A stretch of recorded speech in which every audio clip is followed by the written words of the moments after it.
Okay, so let's have the second shifting property. Okay, so if L of t, Laplace transform of f of t is equal to f of s, and we have a function g of t is equal to the split function of f of t minus a if t is greater than a, and 0 if t is less than a, then we have the Laplace transform of g of t is equal to the product of e raised to negative as times the Laplace transform of f, f of t. Okay? So itong format na to ay ginagamit natin kapag meron tayong split function. Kagaya nito, pag ganyan ang forma niya. So kukunin mo lang, okay, yung Laplace transform ng f of s o f of t, then multiply mo sa e raised to negative as. So saan natin kukunin yung a? Okay, so sa kasama nito, itong ating function, So we have now, okay, example tayo. So, for example, we have g of t is equal to the split function of t minus 2 cube if t is greater than 2 and 0 if t is less than 2. Okay, so kunin natin yung f of t minus 2, f of t minus 2, okay, is equal to t minus, okay, 2 cube. So sabi natin kapag ka greater than 2, so t, kapag ka naman less than 2, so we have 0. So mangyayari ito, so we have now f of t is equal to, so since negative 2 ito, so we have 2t cube, so may ginti lang siya, then retain lang yung ating exponent. Then we get the Laplace transform of this one. So the Laplace transform f of s, so simple sa atin yan, t cube, so we have 3 factorial over s raised to, so 3 plus 1, we have 4. Okay, so we have, simplify natin, 3 times 2 times 1, we have 6 over s raised to 4. Then next one is, we get the Laplace transform of g of t na. Okay, so g of s, okay, pakita natin yung step by step para, okay, the Laplace transform of g of t, okay, or we have g of s na, so that is equal to the Laplace transform of this one. Okay, so multiply natin yung e raised to negative as, di ba? What is a? So we have 2. Okay, so we have 2s times the Laplace transform of this. Okay, the Laplace transform of this, okay, so we have 6 times s raised to 4. So simplifying, we have g of s is equal to 6e raised to negative 2s over s raised to 4. Okay, so ganun lang siya kadali, So another example, we have Laplace transform of function, split function. Okay, we have a split function t, okay, we have a split function na pwede rin sa trigonometric function yan, sin t minus pi over 3. Okay, if t is greater than pi over 3, then 0 if t is less than pi over 3. Okay, so f of t, okay, f of t minus 3, f of t minus pi over 3 is equal to sin t, teka, may mali ako,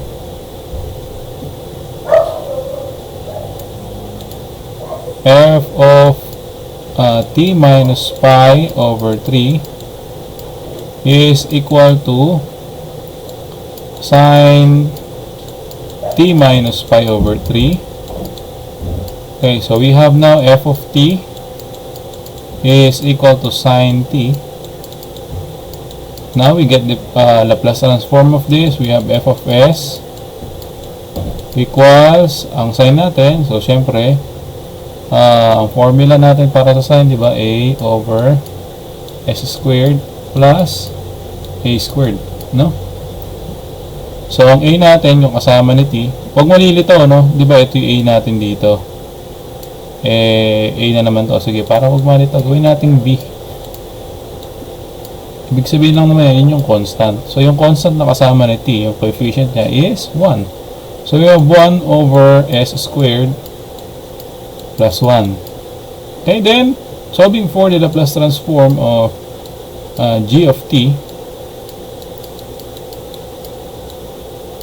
Okay, we have now e raised to negative. Anong kasama ni ano yung kasama ni t, di ba? T minus a. So we have pi over 3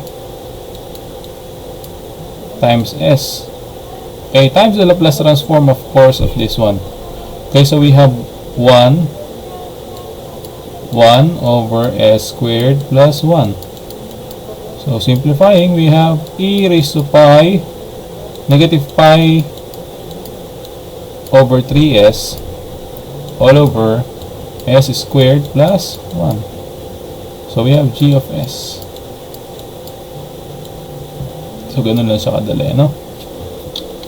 So next one is change of scale property. Okay? So if L of t, Laplace transform of f of t is equal to f of s, then the Laplace transform of at is equal to 1 over a times f of s over a, or Laplace transform as a function of s over a. Okay, so halimbawa, okay, tandaan natin, we have 60, no? We have f of t is equal to 60. Okay, change of scale ang tawag dito. So, ang formula natin, di ba? Laplace transform of f of at, okay, is equal to 1 over a. Then, multiply natin sa Laplace transform ng s over a. So, yung a natin, ito yung coefficient ni t. So, which is 6. A equals 6, no? Okay. So, we have the Laplace transform of f of t. That is equal to the Laplace transform of 60, no? Ba, nagiging bracket.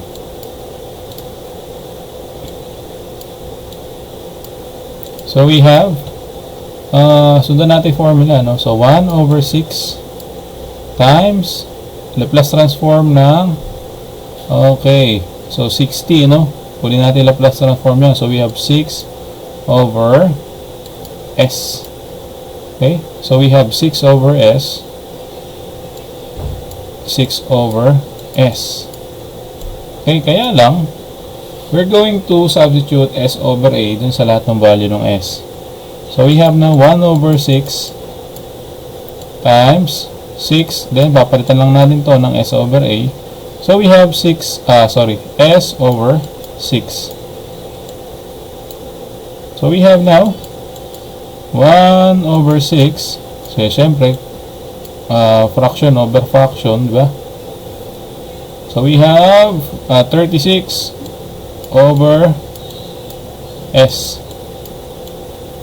So, simplifying, we have 36 divided by 6. We have 6 over s. So, this is the Laplace transform. Actually, madalang magamit to kasi parang pinahaba pa, di ba? Pero same lang din naman ang makukuha ng sagot. Tama? Hindi ba? Itong 60. Ang Laplace transform niya, 6 over s lang. May umiikot lang na nag-substitute ka pa ng s over a. Okay? So, next one, review lang naman to. We have multiplication by t, no? Diba t raised to n. Okay. So, if we have multiplication by t, no? So meron kang product ng t tsaka ng function.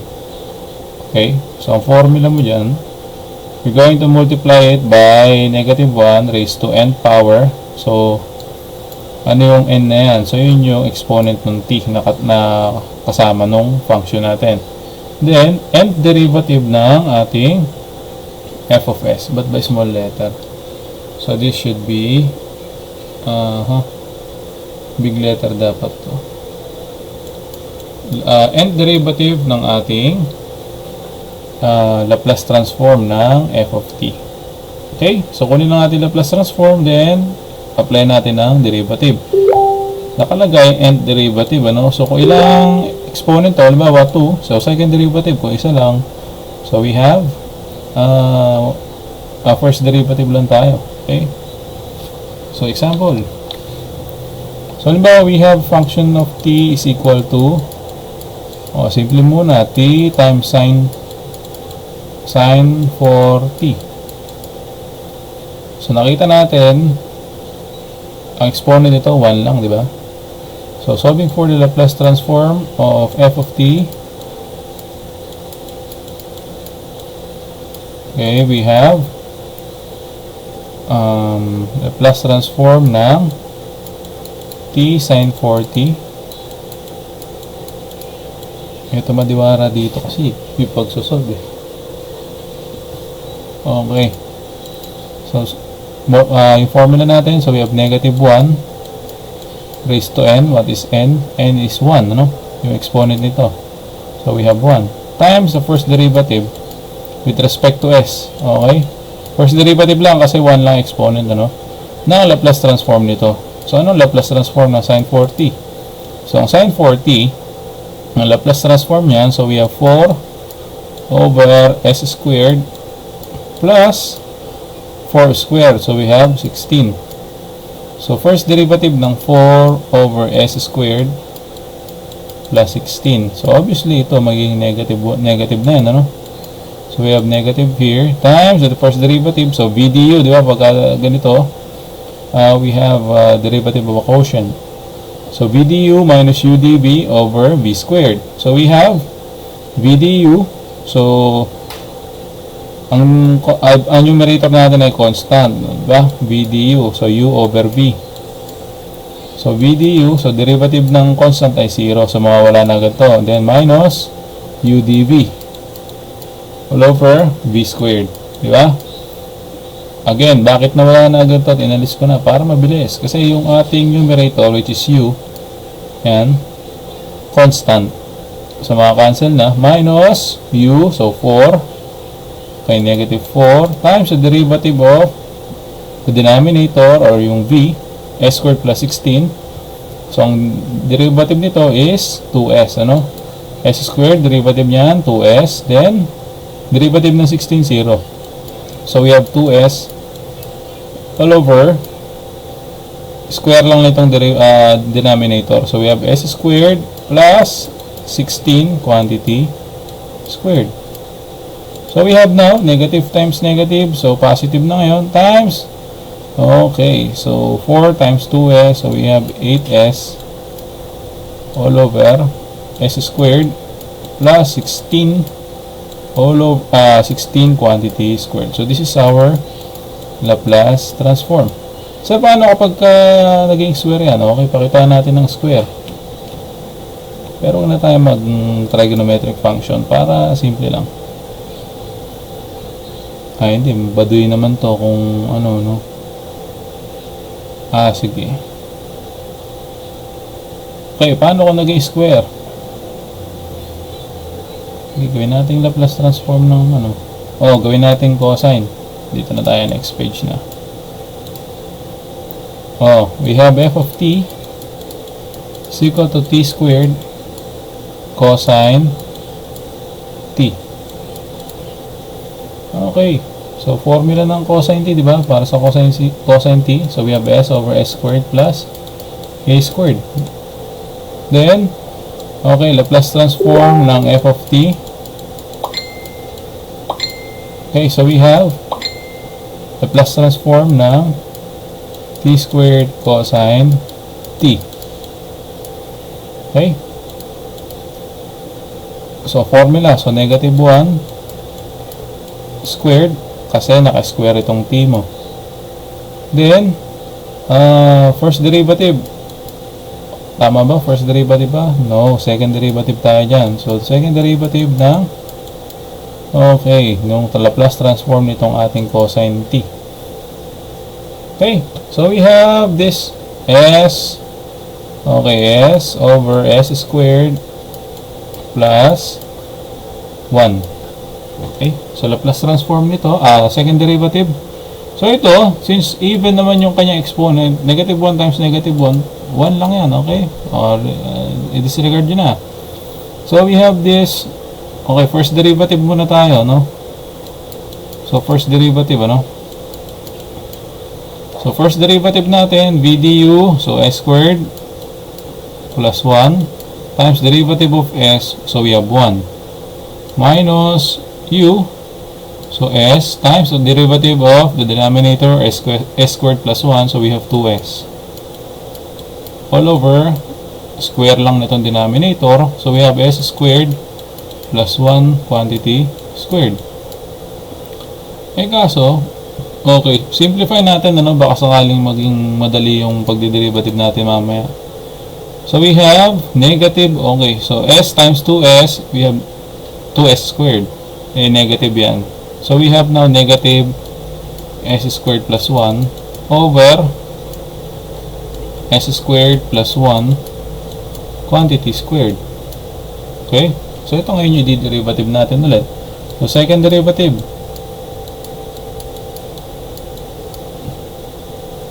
So v times the derivative of u. So s squared plus 1 quantity squared. Okay, times the derivative of u, so we have negative 2s. Sana di nalilito sa derivative, ano? Minus, so u, so we have negative s squared plus 1 times the derivative of the denominator. So general power tayo dyan, ano? May exponent sa labas eh. So 2 times, okay ba? This term, o yung denominator, babawasan mo ng exponent, s squared plus 1, di ba? 2 minus 1, so 1. Then, times the derivative of this one, s squared plus 1, we have 2s. Okay, so we have, okay, para sa denominator, square mo lang ulit to, s squared plus 1 raised to 4 na, no? So, ang simplify natin, ano? So, we have negative s squared plus 1, then, okay. So, s squared plus 1 times negative 2s minus, okay, so 2s, lagyan lang natin, okay, 4s, ano, so we have 4s times negative s squared plus 1 times, okay, so s squared plus 1. Ito, pwede naman tayo mag-simplify. Ngayon, tingnan natin kung masisimplify natin yung equation, ano. Pero kung wala, di yan na. Pansinin natin, ano? S squared plus 1, S squared plus 1. Ito squared pala to. Okay, so pwede tayo magtanggal ng isang S squared. Naintindihan? Pwede, ano? So, tanggal yung isa dito, tanggal, as tanggal yung isa dito. So, pwede natin gawin S squared plus 1 times negative 2s minus 4s times negative s squared plus 1. Okay. So, cancel na to, no? Cancel yung isa dito, then magiging 3 na lang yan. Over s squared plus 1 raised to 3 or cube, ano? So, mayroon pa ba tayong pwedeng gawin? Okay, simplify mo na. Distribute mo, ano? Pwede mo distribute yan. Okay. So, we have negative 2s cube minus 2 times negative 2s times 1, we have negative 2s. Then, negative 4s times negative s squared, we have positive 4s cube. Then, minus 4s. all over s squared plus 1 cube. Okay, simplifying, we have 2s cube minus 6s. Okay, so ayun, s squared plus 1 cube. So ayun yung derivative natin. Kung gusto mo ilabas pa, bahala ka, pwede naman. Labas mo yung s para cute tignan. Okay, so we have s squared, 2s squared. Ayusin ko lang. Yan naman pag-simplify, di ba? Alam nyo naman na yan. Depende yan. Pagka, bawa multiple choice yung tanong, pagka alam mo tama yung sagot mo hindi lumalabas, try mo simplify. Baka nagkakaiba lang kasi pag-simplify nung gumawa ng tanong. Pero dun lang nagkakatalo yan. Okay. So, s squared plus 1 raised to 3 or cube, ano? So, ayun. Pwede pa bang baguhin? Wala na, okay na yan. Wala na mababago dyan. Okay, so ito ngayon, yung ating Laplace transform. Kasi ito, negative 1 quantity squared, di ba? Times the second derivative of this one. So, we have, so s times s, ano na nga to, 2s squared minus 6 all over 6 squared plus 1 cube. Diba g of s? F of s tayo. F of s. Okay.